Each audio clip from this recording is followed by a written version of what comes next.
आपल्याला आपण सगळे हुशार असतो, एव्हरीबडी जीनियस, पण आपल्याला गायडन्स नाहीये, जेन्युइन गायडन्स नाहीये. आजपासून काही वर्षांनी तुम्ही कोण बनणार हे 3 गोष्टी ठरवतात. 1, तुम्हाला वाचनाची आवड आहे की नाही, किंवा तुम्ही कुठल्या प्रकारची पुस्तकं वाचता. 2, तुम्ही कशा प्रकारच्या लोकांच्या संपर्कात राहता. आणि 3, ते म्हणजे तुम्ही टीव्ही, इंटरनेट आणि मोबाईलवरती काय ऐकता आणि काय बघता. मी नेहमी म्हणतो की आपल्या एज्युकेशन सिस्टम मध्ये ना फक्त 2च प्रॉब्लेम आहेत. एक म्हणजे एज्युकेशन आणि दुसरं म्हणजे सिस्टम.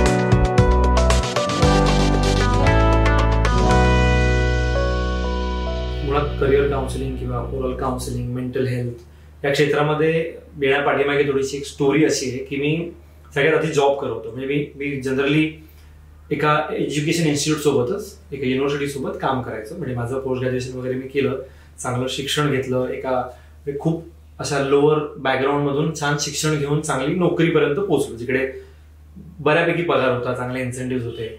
पण ते एज्युकेशन इन्स्टिट्यूट होतं जिकडे माझं काम होतं की मला तिकडे MBA, CFA जे कोर्सेस असतात ते कोर्सेस मला विकावे लागायचे. म्हणजे that was my job. Marketing, sales मध्ये माझं काम होतं. तर ते काउन्सिलिंगच म्हणतात त्याला, पण डायरेक्ट काउन्सिलिंग नाही म्हणणार त्याला, ऍडमिशन काउन्सिलिंग म्हणतात असं म्हणू शकतो आपण. तर ते काम करत होतो मी. त्याच्यामध्ये मी छान पैसे कमवत होतो, बऱ्याचशा लोकांशी भेटत होतो. पण ते करता करता मला कळालं की मी त्या माणसाला पण तो कोर्स विकतोय. म्हणजे मला कळत होतं की हा माणूस हा कोर्स करू शकणार नाही, तरी सुद्धा त्याला मी विकत होतो, त्याला ते चिटकवत होतो, कारण it was my job, it was my target.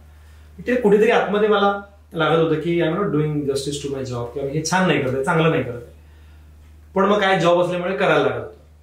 पण मग त्यानंतर विचार आला की असं काही आहे का ज्याच्यामधून त्या माणसाच्या क्षमता, आवड, पर्सनॅलिटी अशा काही गोष्टी समजून घेऊन आपण जर त्याला काही गाईड केलं तर.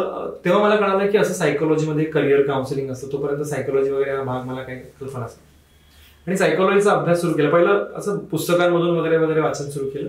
मग कळालं की MA सायकोलॉजीसाठी BA सायकोलॉजी लागतं आणि मग मी क्वालिफायच नाहीये. पण मग इग्नू वगैरे सारखे काही कोर्सेस असतात ज्याच्यामधून आपल्याला MA सायकोलॉजी करता येतं, किंवा छोटे छोटे REBT सारखे किंवा ट्रान्झॅक्शन अनालिसिस असे खूप साऱ्या छोटे छोटे कोर्सेस असतात जे मी करायला सुरुवात केली, वाचन करायला सुरुवात केली. आणि मी आधी मला माहित होतं की शाळा कॉलेजमध्ये ना मी हे करत होतो, म्हणजे मित्राला गाईड कर, थोडंसं मित्राची गप्पा मार, हे होतंच. ते कुठेतरी मुळात होतं असं मला जाणवलं आणि हेच मला करायचं होतं हे समजलं. पण सुरुवातीला काही मला कोणी तसा रिस्पॉन्स पण दिला नाही. मध्ये नाही स्टार्टेड माय करिअर. एक दिशा नावाचं मी माझं इन्स्टिट्यूशन जे सुरू केलं.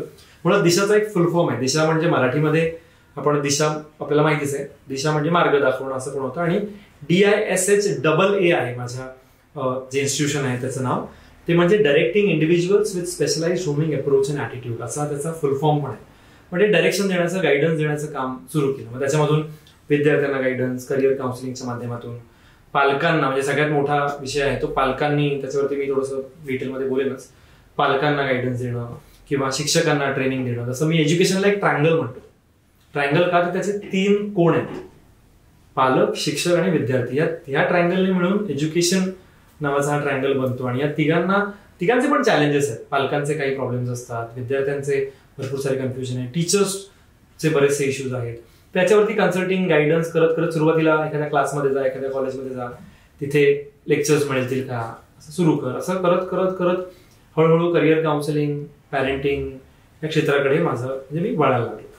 ते करताना मला विद्यार्थ्यांसोबत माझं छान करिअर काउन्सिलिंग सुरू झालं होतं. चांगलं मदत मला चांगला त्याच्यामधून रिप्लाय मिळत होते. मग कळालं की फक्त विद्यार्थ्यांवरती काम करून होणार नाही, पालकांना मुळात काउन्सिलिंगची गरज जास्त आहे असं पण त्यातून समजायला लागलं.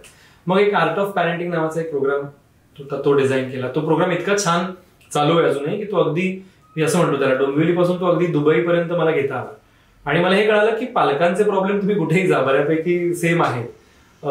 पालक बऱ्याचदा कशा पद्धतीने, पालक चुकीचे नसतात, म्हणजे पालकांचा उद्देश चुकीचा नसतो, त्यांची पद्धती बऱ्याचदा चुकीच्या होऊ शकतात. बऱ्याचदा नेगेटिव्ह बोलतात पालक मुलांबद्दल, किंवा कम्पॅरिझन करतात, किंवा पालकांना म्हणजे जनरली आपण म्हणतो की आमच्या वेळेला असं नव्हतं, अशा खूप साऱ्या गोष्टी पालक जेव्हा करतात. तर पालकांनी कसं स्वतःवरती काम करावं ह्याच्याशी रिलेटेड तो प्रोग्राम होता. तर तो खूप एक छान पद्धतीने चालू आहे. पण मुळात हेच होतं त्याच्या पाठीमागे की ह्याच्या पाठीना दिशा सुरू करण्यामागे खूप रॉकेट सायन्स वगैरे असं नाही.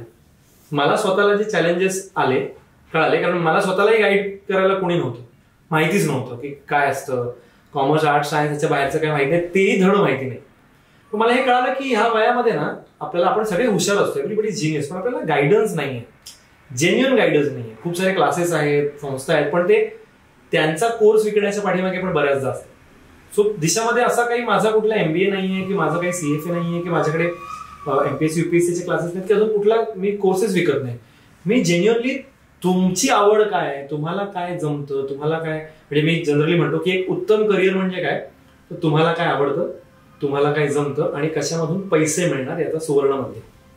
सो हे करिअर तुम्ही एकीकाही ऐकलं असेल थोडंफार, तुम्हाला त्याशी रिलेटेड तुम्हाला वाटेल, पण हाच आहे एक उत्तम करिअर म्हणजे तुम्हाला काय आवडतं, तुम्हाला जमतं आणि पैसे त्यातून मार्केटमध्ये तो कोर्स चालेल का, किंवा त्याच्यातून तुम्ही पैसे कमवू शकाल का, तुम्हाला पैसे पण मिळतील का, तर एक उत्तम करिअर तुमच्यासाठी होऊ शकेल. असं एक साधारणपणे ते मी शिकलो. आणि मग नंतर कळायला लागलं की ज्या थेरपीज शिकतोय मी त्या ऑलरेडी माहिती होत्या, पण त्याला हे म्हणतात हे माहिती नव्हतं. म्हणजे थोडंसं त्याला पण म्हणू की रिव्हर्स पद्धतीने शिकत गेलो. आधी ते कुठे ना कुठेतरी केलेलं होतं, पण त्याला सायकोलॉजीमध्ये हे म्हणतात, त्याला हे म्हणतात, हे नंतर रिलेट होत गेलं. आणि सगळ्यात मला वाटतं माझा टर्निंग पॉईंट हाच आहे. म्हणजे मी खूप वेगळ्या बॅकग्राऊंडमध्ये इथपर्यंत आलोय, जे काय म्हणजे खूप काही मोठं नसेल कदाचित केलं, पण जिथपर्यंत पोहोचलोय त्यात मला वाटतं मेजर फरक ना हा माझ्या वाचनामुळे आहे. म्हणजे मला वाचनाची आवड आहे, मी अजूनही वाचतो, घरात असेल, कुठे असेल, ट्रेनमधून जात असेल तर काही ना काहीतरी पुस्तक किंवा मोबाईल किंवा कशामध्ये काही ना काहीतरी वाचत असतो. त्यामुळे ते वाचनामुळे बराचसा फरक तुमच्या पर्सनॅलिटीमध्ये पडतो, ह्याच्यावर मला प्रचंड विश्वास आहे. आणि एक पुन्हा पॅरेंटिंगला कनेक्ट करायला मला आवडलेली गोष्ट ती म्हणजे ना, माझ्या घरात माझी आई वाचायची. म्हणजे आम्ही जरी छोटंसं आमचं घर असलं, खूप माझी आई काही शिकलेली अशी नाही, ग्रॅज्युएट, पोस्ट ग्रॅज्युएट किंवा मास्टर्स नाही, पण तिला ना तिकडे छोटी छोटी मासिकं वाचायची सवय होती. बाकी माझ्या आजूबाजूला अशी काही परिस्थिती नव्हती, तर मी ते बघितलं की वाचते. आणि तिथून कदाचित असं मला आता वाटतं की मी कदाचित तिथून कुठेतरी वाचनाचं माझ्या डोक्यात होतं, कारण मी वाचन पहिल्यापासून करत आलो. तर वाचनाने बऱ्याचशा गोष्टी बदलल्या. म्हणजे मला नेहमी स्ट्रॉंगली वाटतं की आजपासून काही वर्षांनी तुम्ही कोण बनणार हे 3 गोष्टी ठरवतात. 1, तुम्हाला वाचनाची आवड आहे की नाही, किंवा तुम्ही कुठल्या प्रकारची पुस्तकं वाचता. 2, तुम्ही कशा प्रकारच्या लोकांच्या संपर्कात राहता. आणि 3, तुम्ही टीव्ही, इंटरनेट आणि मोबाईलवरती काय ऐकता आणि काय बघता. कारण ह्या 3 गोष्टी तुमचे विचार बनतात. आणि you are what you think, तुम्ही ते बनता जो तुम्ही विचार करता. आणि ह्या 3 गोष्टींनी तुमच्या थॉट प्रोसेसवरती खूप मोठा फरक पडतो, पॉझिटिव्ह सुद्धा किंवा निगेटिव्ह सुद्धा. त्यामुळे चांगलं वाचन करणं, चांगल्या प्रकारच्या लोकांच्या संपर्कात राहणं, टीव्ही, इंटरनेटवरती चांगल्या गोष्टी बघणं, ह्याच्याने तुमचा थॉट प्रोसेस नक्कीच बदलू शकतो, असं हा विश्वास मला आहे.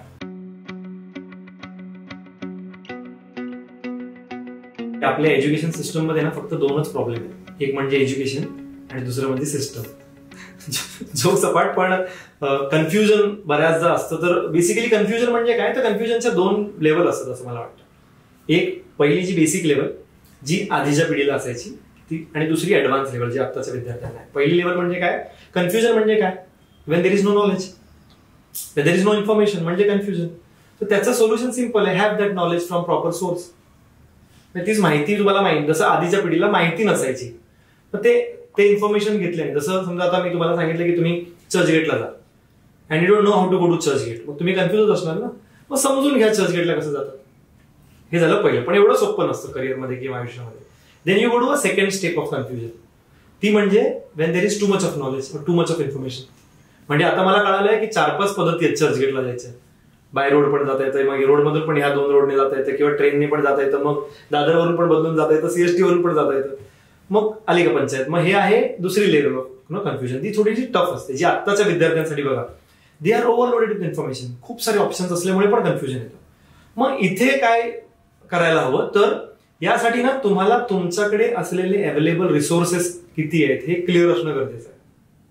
म्हणजे काय, तर तुमच्याकडे किती क्षमता आहेत, तुमच्याकडे पैसे किती आहेत. जसं फॉर एक्झाम्पल आता मी तुम्हाला जर हे म्हणालो की तुमच्याकडे फक्त 50 रुपयाचे आहेत आणि 1.5 तासच आहे, आणि मग चर्चगेटला जायचंय, मग ते थोडंसं क्लिअर होतं तुमचं अजून की नाही, बाय रोड तर जाऊच नाही शकत, 1.5 तासात पोहोचणं शक्यच नाही इथून, स्पेशली डोंबिवलीवरून मी म्हणतोय.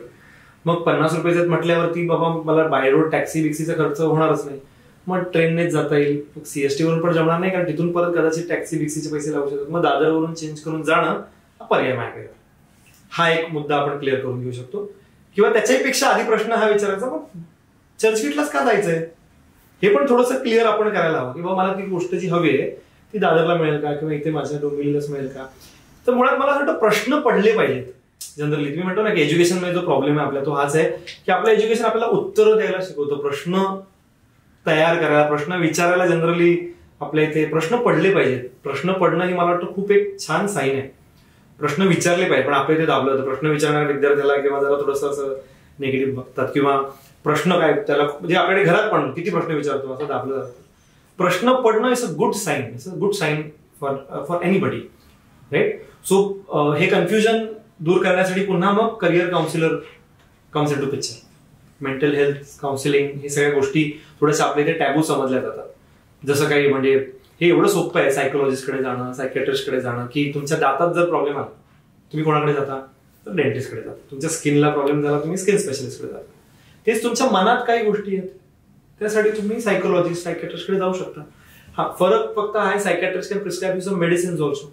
तो त्यांचा अभ्यास असतो, एमबीबीएस बॅकग्राऊंडने असतात. सायकोलॉजिस्ट MA किंवा MSc BSc सायकोलॉजी या बॅकग्राऊंडने असतात.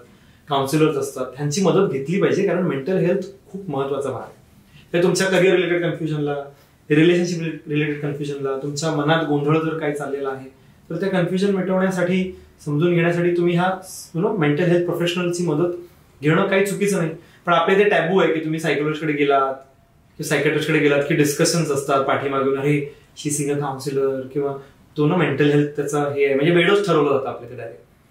असं मी वाचलं होतं एका ठिकाणी की असं म्हणतात की WHO अनुसार, म्हणजे वर्ल्ड हेल्थ ऑर्गनायझेशन अनुसार 10,000 लोकांच्या पाठीमागे एक सायकोलॉजिस्ट सायकॅट्रिस्ट असायला हवा. इंडियामध्ये 10 लाखच्या मागे पण नाहीये. इतकी दयनीय अवस्था आपली मेंटल हेल्थ बद्दल आहे. कारण आपल्याला, तर मी तुम्हाला फिटनेस म्हणाला, फिटनेस हा शब्द वापरला तर आपल्या डोक्यात पहिलं फक्त बॉडी बिल्डिंग आणि जिम हाच प्रकार येतो. फिटनेसमध्ये मेंटल फिटनेस पण किती महत्वाचा आहे. असं म्हणतात की मेंटल म्हणजे असं म्हणजे म्हणतात फिट बॉडी मध्ये फिट डोकं राहतं, आणि फिट डोकं असेल तर फिट बॉडी असते. असं दोन्ही कनेक्शन आहेत, ते असले पाहिजे. जिस पत्थर ने ज्यादा सहन किया वो कौन बना? लोग क्या कर रहे हैं उसकी? तो अभी आप सोचिए आपको कौन सा पत्थर बनना है जिसकी पूजा करेंगे, जिसके ऊपर चप्पलें रखें. तो उसके लिए मेहनत करना पड़ेगा. अभी जो टाइम है ना आपकी लाइफ का, तुम्ही करिअर निवडताना जी सगळ्यात पहिली गोष्ट लक्षात घ्यायची ती म्हणजे तुमची आवड. कारण पुढच्या 30, 40, 50 वर्ष मला ज्या क्षेत्रात काम करायचं आहे त्यात मला आवड असणं खूप गरजेचं आहे. तर पहिली गोष्ट म्हणजे आवड. दुसरी गोष्ट म्हणजे तुमची एबिलिटी, तुमची क्षमता, ज्याला आपण ॲप्टिट्यूड म्हणू. तर ती क्षमता, आणि त्या वेगवेगळ्या प्रकारच्या असतात. जसं प्रोग्राम पुढे जाईल मी तुम्हाला त्या कशा आपण करू शकतो ते आपण सांगेन, पण बेसिक. आणि तिसरी गोष्ट म्हणजे पर्सनॅलिटी, तुमचा इंटरेस्ट, तुमचा ॲप्टिट्यूड आणि तुमची पर्सनॅलिटी. ह्या 3 गोष्टींवरती आपण करिअर निवडताना लक्ष दिलं पाहिजे असं मला प्रामुख्याने वाटतं.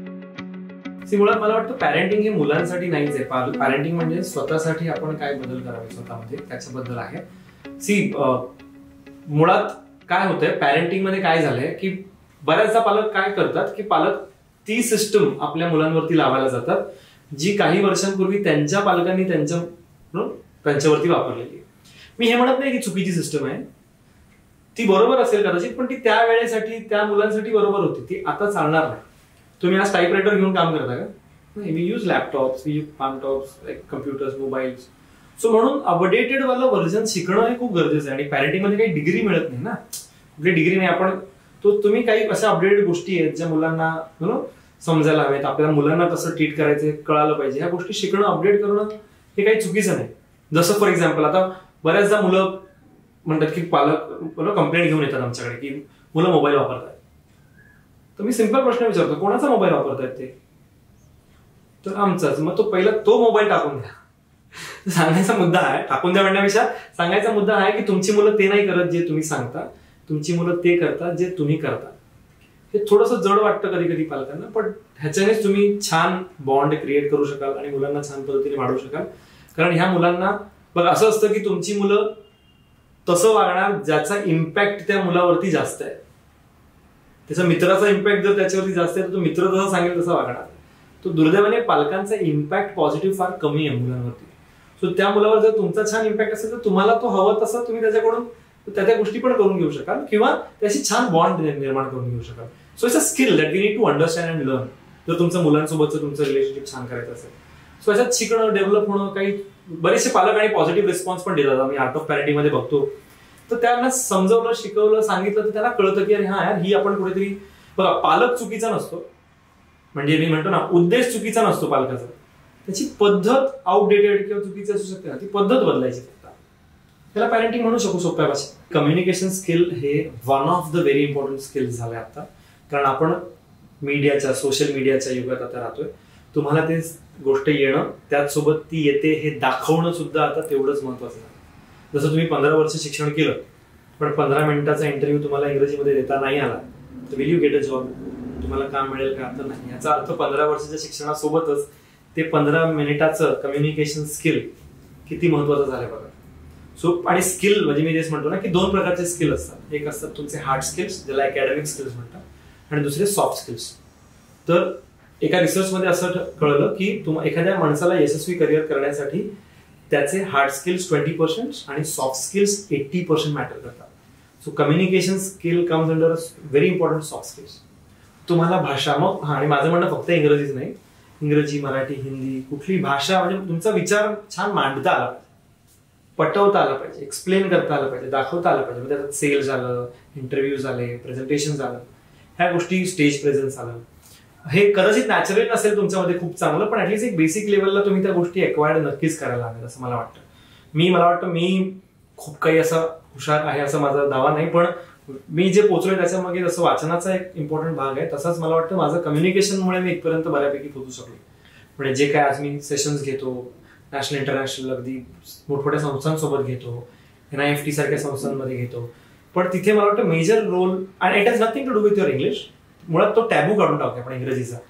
जे मुळात इंग्रजी आपल्या इथे भाषा नाही तर स्टेटस सिम्बॉल समजला जातो. तो स्टेटस सिम्बॉल न घेता इट्स अ लँग्वेज. कम्युनिकेशनसाठी ती भाषा आहे, पण त्याची प्रॅक्टिस करायची, त्यातले थोडे टेक्निकॅलिटीज, ग्रामर समजून घेणं आणि प्रॅक्टिस करणं, व्होकॅब्युलरी बिल्ड करणं, हे कुठल्याही भाषेचं तुम्ही कुठलीही भाषा ह्या पद्धतीने शिकू शकता. एका साईडने त्याचे काही रूल्स, ग्रामर म्हणजे त्याचे रूल्स समजणं, दुसरं शब्दसंग्रह म्हणजे त्याचा व्होकॅब्युलरी बिल्ड करणं, आणि त्या दोन्हीचे कॉम्बिनेशन म्हणून जे सेंटेन्सेस बनतात त्याची प्रॅक्टिस करणं, हेच भाषा शिकण्याचं गणित, राईट. सो भाषा महत्वाची आहे खूप, कारण भाषे this is how you connect with people. आणि नेटवर्किंगचा जमाना आहे हा. इंटरनेट, सोशल मीडिया, हे सगळं नेटवर्किंग आहे. असं इंग्रजीमध्ये एक छान म्हण आहे की your network will decide your net worth. So तुम्ही नेटवर्क म्हणजे, how do you network with people? By talking to them very nicely. मी जर तुम्हाला असं सजेस्ट करेल, तुमचं टी शर्ट छान आहे, अरे हे छान दिसेल तुमच्यावर, तुम्हाला चांगलं वाटेल की वाईट वाटेल? चांगलं वाटेल. So when you appreciate people, when you talk to people very nicely, तर लोकांशी तुम्ही जोडून राहता, छान कनेक्ट होऊन राहता. मी आता मागे कलकत्त्याला एका सेशनसाठी गेलो होतो, तेव्हाच जस्ट उदाहरण म्हणून तुम्हाला सांगतोय. सो मी ट्रॅव्हल करत होतो एका फ्लाईटने, माझी फ्लाईट होती, कोलकात्यावर येत होतो. तर माझ्या बाजूला एक लेडी बसल्या होत्या, तर शी वॉज रीडिंग समथिंग. तर जस्ट, आणि माझी नेहमी सवय आहे ऑलवेज टॉक टू एनीबडी, मग रिक्षावाला असू दे, फ्लाईटमध्ये असू दे, कुठे असू दे. तर थोडंसं त्याला ब्रेकिंग द आईस म्हणतात. ब्रेकिंग द आईस ही टेक्निक आहे कम्युनिकेशन स्किल मधली. So I started to communicating with her. मग आमचं बोलणं झालं वगैरे वगैरे, आणि ते बोलणं इतकं छान लेवलला डेव्हलप झालं. मला तिथून कळालं की ती चंदीगडमधल्या एका युनिव्हर्सिटीची डीन आहे, आणि she offered me a session also there, right. So मी सेशन मिळावं म्हणून ह्या उद्देशाने ते केलं नव्हतं, पण बघा तुम्हाला अपॉर्च्युनिटी कुठेही क्रॅक होऊ शकते. फक्त आणि अपॉर्च्युनिटी क्रॅक व्हावीच म्हणून नाही, पण त्या माणसाशी कनेक्ट करता येतं, त्या माणसाबद्दल समजता येत, तुम्हाला समजून घेता येतात गोष्टी. कम्युनिकेशन मला वाटतं खूप महत्वाचा विषय आहे. आणि कम्युनिकेशन खराब असलं तरी खूप नुकसान पण होतात तुम्हाला. म्हणजे एक छान लाईन आहे की दुनिया में इंसानी एक ऐसा प्राणी है जिसका जहर उसके दातों में नहीं उसकी बातों में होता है. सो त्यामुळे भाषा खूप छान जपून वापरा, छान पद्धतीने वापरा. तुम्ही अतिशय सुंदर पर्सनॅलिटी बनवू शकाल आणि तुमच्याशी लोक जोडली जाते. आणि मग जसं मी म्हणालो, नेटवर्क आहे तर नेटवर्क पण असणार, आणि छान करिअर, छान पर्सनॅलिटी तुमची असणार.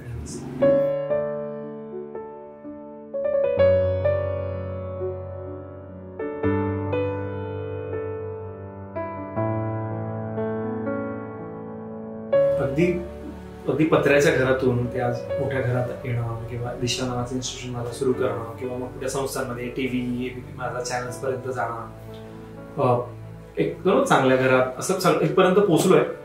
अजून खूप पोहोचणं बाकी आहे, अजून खूप काम करायचंय. पण सुरुवातीला येस ऍब्सोल्युटली मी माझ्या घरातल्यांची चुकी म्हणणार नाही, पण त्यांना कल्पनाच नव्हती की, म्हणजे when I left my job, ते पण म्हणजे माझ्या लाईफमध्ये असं झालं की आता हा ठीक आहे, मी छान गरिबीतून छान एका लेवलला जॉब वगैरे करतोय, आता सेट आहे असं. पण ते तिथे जेव्हा मी तो जॉब सोडला आणि वेन आय स्टार्टेड दिशा, तेव्हा मला डायरेक्टली इनडायरेक्टली खूप विरोध झाला की बाबा हे काय करतोय, त्यात क्षेत्र असं सायकोलॉजीचं, त्यात कोणालाच काय माहिती नाही.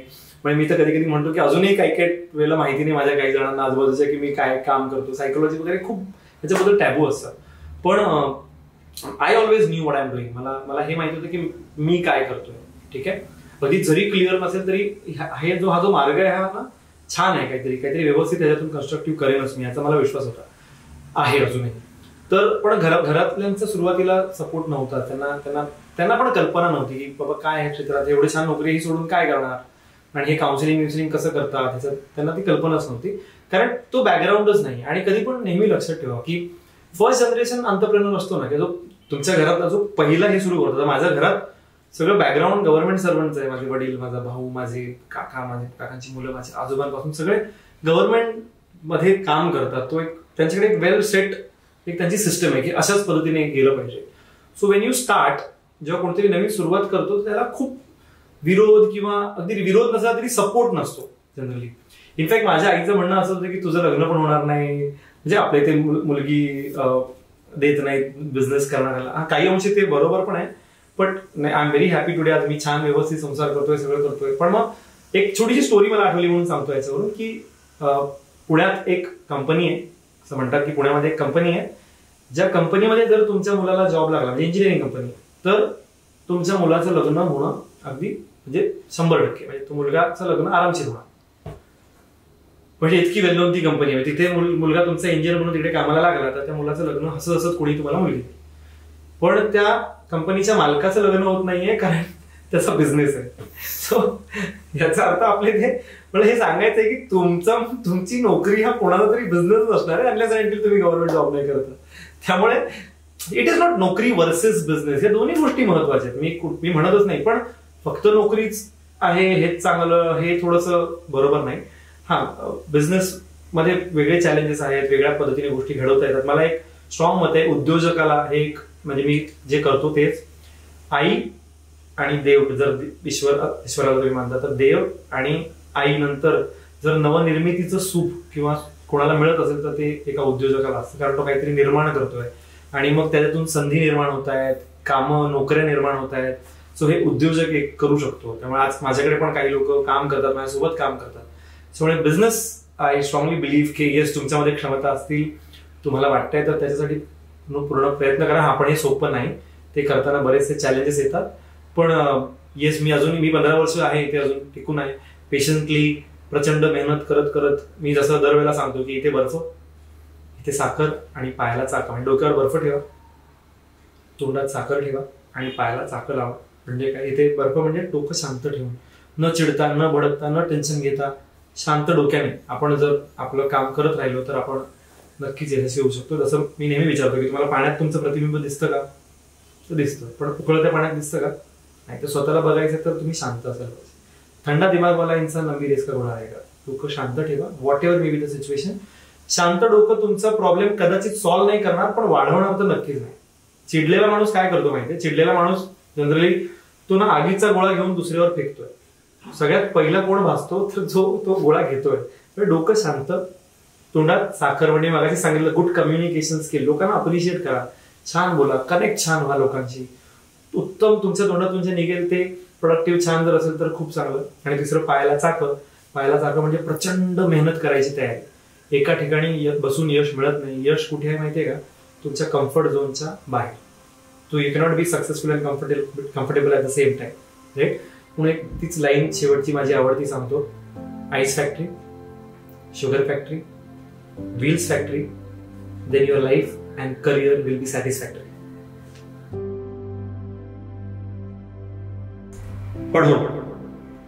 पढ़ो के आगे बढ़ सको, पढ़ो के प्रश्न कर सको, पढ़ो के आत्मज्ञान हो, शक्ति का आह्वान हो.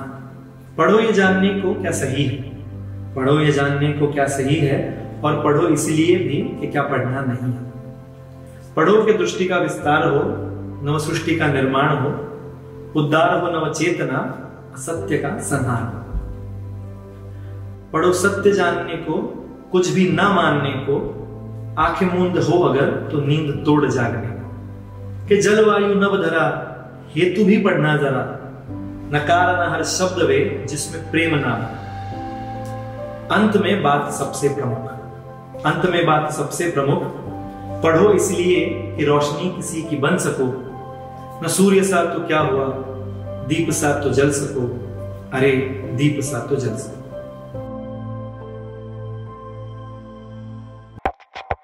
मी जरी तुम्हाला कॅमेऱ्यावर दिसतोय इथे समोर, तरी सुद्धा ह्या कॅमेऱ्याच्या पाठीमागे जी माणसं काम करतायत ना, ती पण अशीच डोक्यात बर्फ, तोंडात साखर, पायाला चाकं लावून प्रचंड मेहनत करतायत.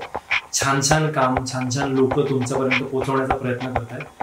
आय एम शुअर की तुम्हाला हे कार्यक्रम खूप आवडत आहेत, त्यातून बऱ्याचशा गोष्टी तुम्हाला शिकायला मिळतात. सो अजून अशा गोष्टी तुम्हाला शिकायच्या असतील तर नक्कीच टायनी टॉकीजच्या ह्या चॅनलला लाईक करा, शेअर करा, सबस्क्राईब करा आणि जास्तीत जास्त लोकांपर्यंत हे चॅनल आणि हे काम पोहोचू द्या. Thank you so much.